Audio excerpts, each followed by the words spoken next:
Hello, Matthew Welch, October 4th, 2021, and here's a copy of my note card.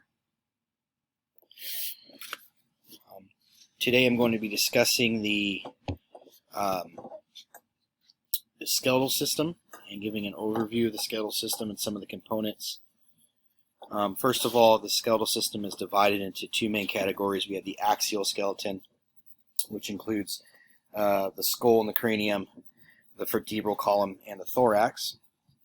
And then the appendicular skeleton, which is essentially everything that's not included in the axial, includes the limbs, the pelvic girdle, and both the legs, and all the attachments. The skeletal bones themselves can be divided up into different categories based off of their shapes for the most part. The first one we can have are sutural bones, and we see some of those here in the crown of the skull that are joined together by sutures. We also have flat bones that we see here in the sternum. These are bones that are kind of have two layers of parallel bone that kind of form a flat shape. We have irregular, which we see here in the vertebrae, all irregular bones because of their shapes, and they vary greatly between one to another based off of their location.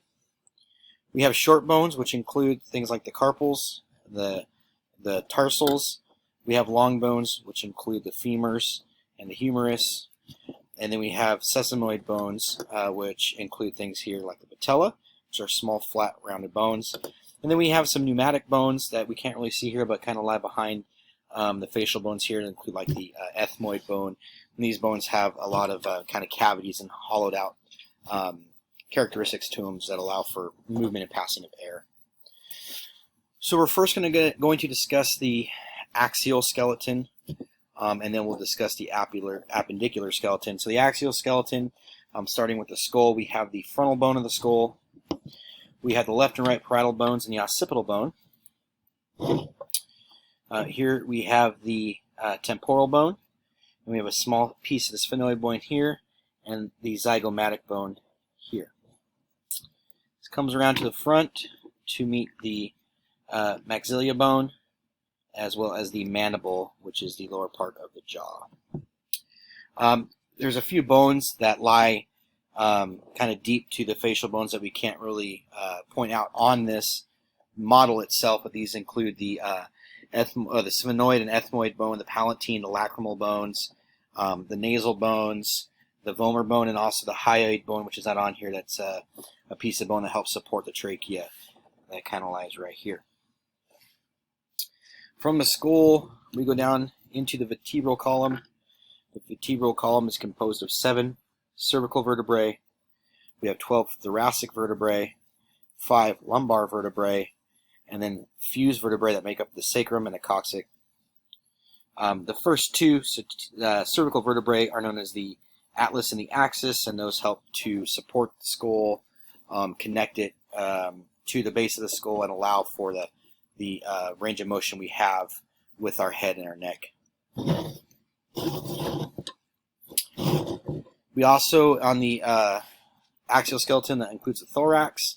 So obviously in the thorax we have our ribs on the left and the right.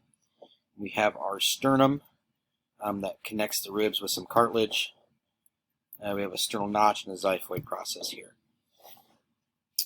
As far as the appendicular skeleton goes, we'll start up here. We have the clavicles, and those articulate with the scapula on either side. We have the left and the right humerus.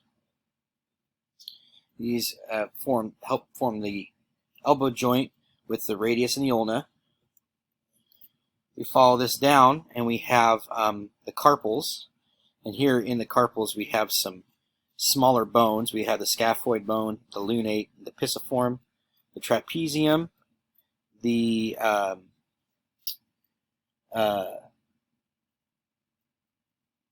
trapezoid, capitate, and then the far one over here is going to be hamate.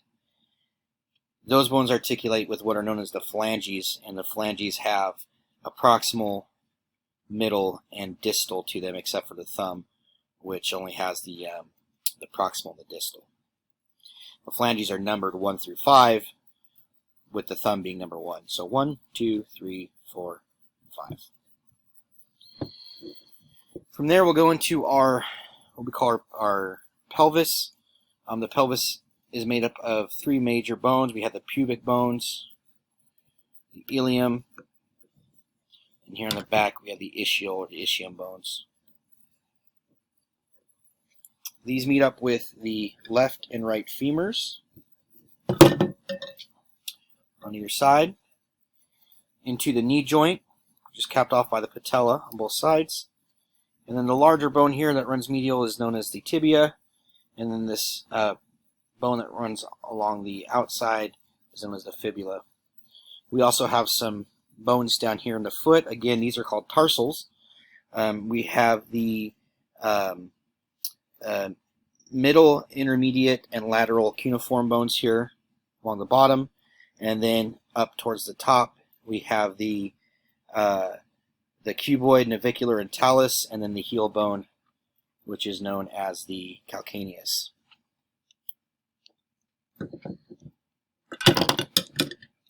I'll put that back in a minute. So, why is it important to know about the skeleton? Well, this is the frame that gives us our ability to live in our environment. It provides our structure and our protection for our organs, and allows us to live. So we also have important aspects such as blood cell production within the bones, calcium production, and a number of other processes that take place within the bones that make them very important. As going into being a PA, some of the important things that I might see with the skeletal system include fractures. There can be all sorts of fractures: open fractures, closed fractures, green stick fractures, displaced fractures, dislocations of joints.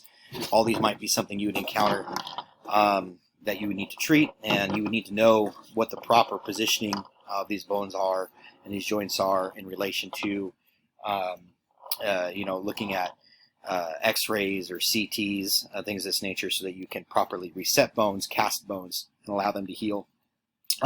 You also might see a wide range of bone degeneration issues, where, for example, calcium issues, where a bone is going through some deterioration or some atrophy, and that you might run into as well.